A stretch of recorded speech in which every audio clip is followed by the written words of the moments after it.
Hey guys, welcome back to my channel, or if you're new, I'm Toyota MR2 and today we are fitting my K&N cone filter. I got this cone filter for my birthday and this piping for it has just arrived, so let's install it on the car. And remember guys, make sure to hit the like button and subscribe to support our car journey so we can buy more cool stuff. So this is the current state of my engine bay and my intake. It's a lot of plastic boxes, so I just want to get the cone in there just to clear it all up and make it look a bit nicer. Okay, we're taking off this like Jubilee clip type thing at the moment just to get this pipe off. Are they rusted or are they okay? A little rusty, but they're a little rusty, but we've got nice shiny ones to go on now, so that'll be nice.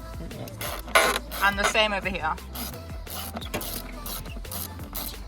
Now we're going to take this big old box off. That's probably the worst part of it all, isn't it? It's like the ugliest part. There's so much excessive like plastic everywhere. And the last one.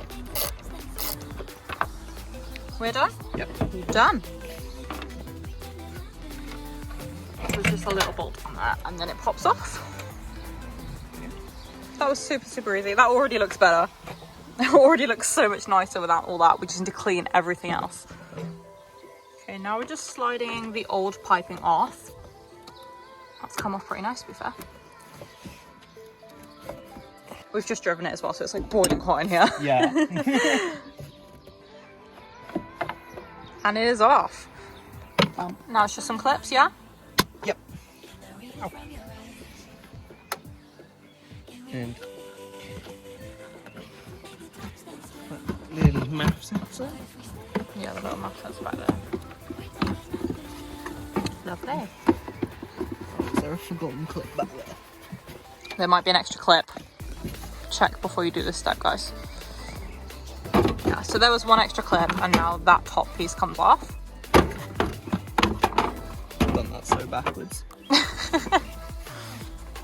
And you will see your existing air filter. Now mine's a Rev 5 and it does run without the math, but check it before you start buying cones because it might not. Math is unplugged. We're going to keep it literally just in case, but we shouldn't need it because we've already checked it and it does run without the math. Yeah. So yeah, there is 3 bolts at the bottom of this airbox. You need to take that off to be able to get the actual airbox off. We would recommend not using quarter, but it's all that we currently have, so be better than us. Airbox delete, guys. It is off. Now we've got this big empty space to work with, and it's a good job I got a big fat cone. So plan of action is we are going to put the cone onto the tubing and then just put the tubing on the car. Look how fat this cone is, guys. Look how fat this cone is. It's going to sound so good. I put this part on and I couldn't do the rest, so. But I struggled. I took that off and put it in there and then I struggled to put the tubing through, so I literally don't know. I don't know. You figure it out.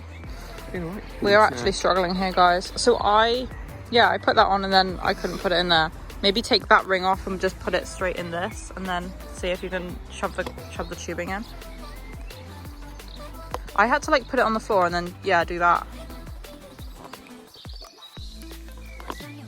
We are bringing out the trusty WD-40. Bringing out the big guns. Don't spray it onto my car, please.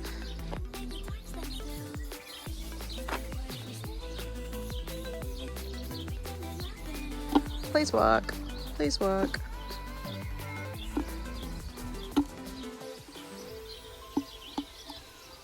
Look at this strong man over here. So much stronger than I am. Okay, cone is on, Jubilee clip is on and just being tightened up, and we are good to go. We are doing a shake test. They get past the flop test. Yeah? Yeah. Good. Second Jubilee clip is on and prepped and ready to go. We've also got this little Jubilee clip just for this. We don't actually know what this is called, so if anybody knows, please let me know in the comments. What do you think it is? It's like a little breather or something like that. So we're just adding the little Jubilee clip on that one as well. Okay, does the cone fit? Cone, indeed. Cone fits. Oh, don't scratch the cone. That looks so good. Okay, and Jubilee clip is just being tightened down. Just to make sure it's definitely on there. because we do not want it falling off. Okay, so breather tube just needs to go in a bit more, and then this can be tightened up even more. Is it going? Oh. Okay, air filter is on. It sounds good. We did snap this bit, but Ryan has made a fix for it and just shoved that pipe in there. So that should be fine. It runs fine. There's no engine lights on or anything, so good to go.